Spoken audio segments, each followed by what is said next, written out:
There are those that just want to be left alone, and those that just won't leave them alone. Which one are you? The Ernest Hancock Show. I know you're out there. I can feel you now. I know that you're afraid. You're afraid of us. You're afraid of change.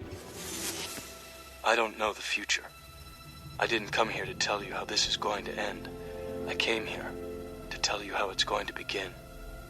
I'm going to hang up this phone, and then I'm going to show these people what you don't want them to see. I'm going to show them a world without you. A world without rules and controls, without borders or boundaries. A world where anything is possible. Where we go from there is a choice I leave to you.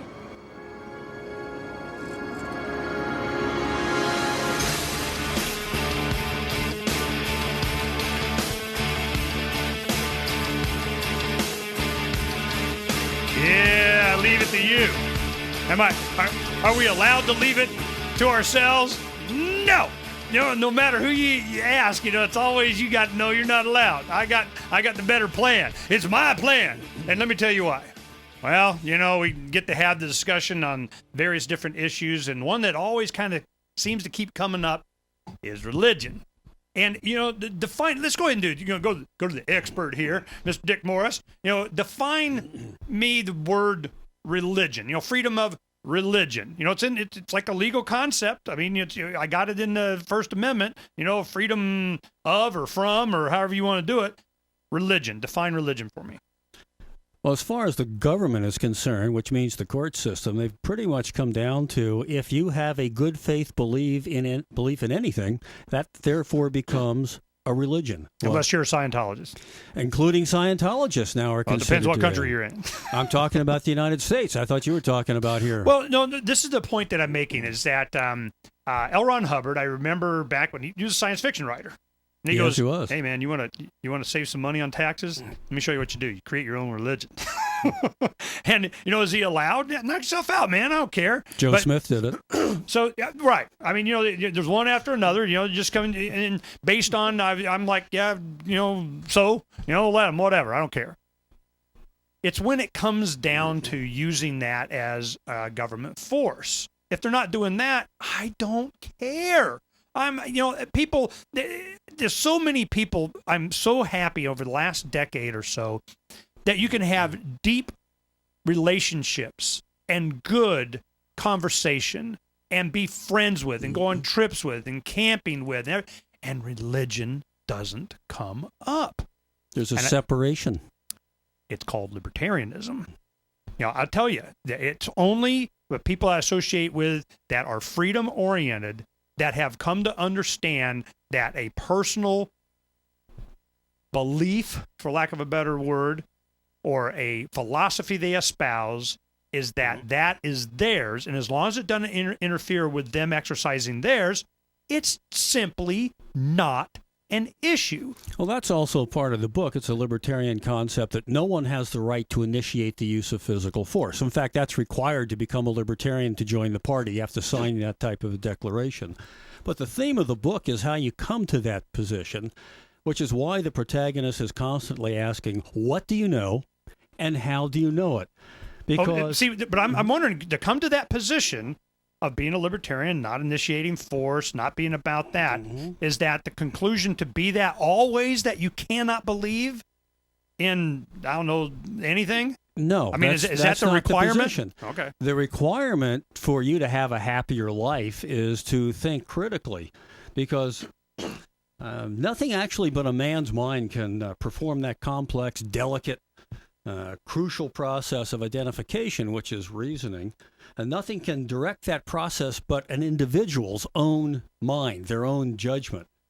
And nothing can really direct that judgment except his moral integrity. And if the morality is based upon life, he's going to look at critical thinking to see what's real and what is not real. And that is one of the main themes of this book. I really, really believe in fill in the blank. So then the question is fill in the blank, whatever you're doing, real or not real? Is it a hallucination? Is it another one of these crazy things that We might get from Ernie Hancock, or by whose criteria?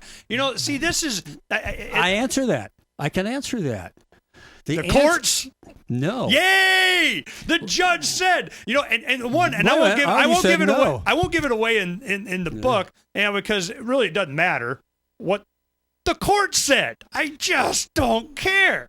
But reality, the court of reality, as I mentioned before, is the judge, not a tribunal. You're going to give me the state's court as reality? You're going to kill me, man. That's not what I said. Again, you misconstrue what I said. I'm just trying to save you before you said it. Go ahead. No, I wouldn't say that that's reality. I disagree with a tremendous number of judicial opinions. So, we have, what makes it, brings to mind is the old Spencer Tracy Darwin on trial. What was that? Inherit the Wind. Yeah, Inherit the Wind, the monkey trial. And it was Scopes trial, actually. Scopes trial. There you go. Okay, Scopes trial. And it was fascinating that, you had Spencer Tracy played the character that in the end, he's like, yeah, I am a man of faith, but that wasn't the point, And it's whether you could teach evolution and God and this. And you start getting into all these, so the movie's never made if it's a libertarian society, because they're like, there wouldn't be public schools. That's right. So it's like, what do you think? I go, well, there shouldn't be public schools. Problem solved, So well, not necessarily, because some states try to mandate what is taught in private schools. Again, in a libertarian society, that wouldn't have happened. That would happened. not happen, but they do try to do that. So this conversation still is not dated because it's going on. It's been going on for a long time. It continues. And I want to make sure that we give the book its due, because God on trial from a former prosecutor and defense attorney that's taken the opportunity to take this to the courts using laws that are on the books. You blasphemer, which before would get you burned at the stake. And I use the rules of evidence that are current today. No, I think that's as good a place as any to start.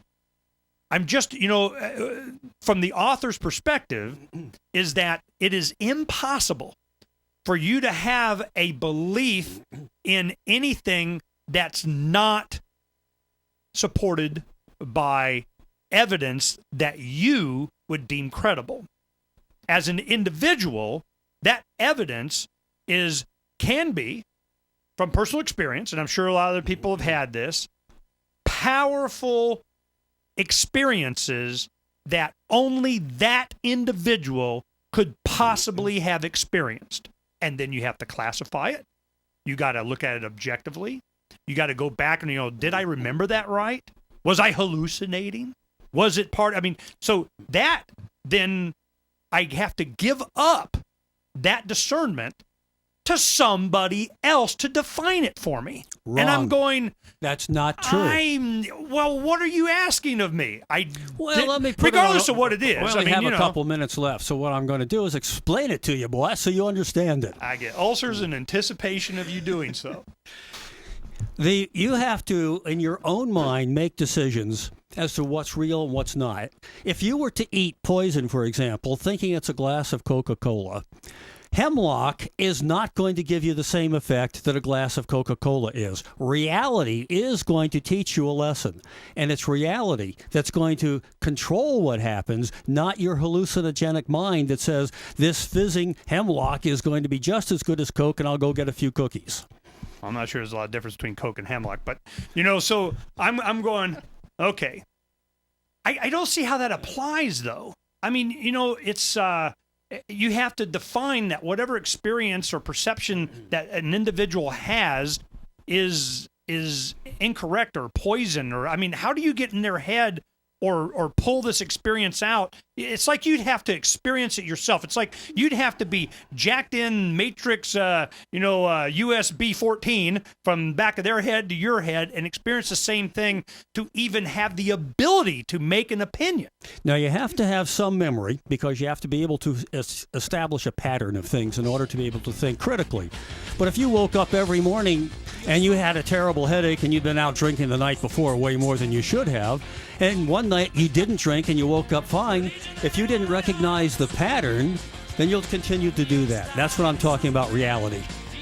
All right. Well, you can see. You know, you probably have to listen to this show several times.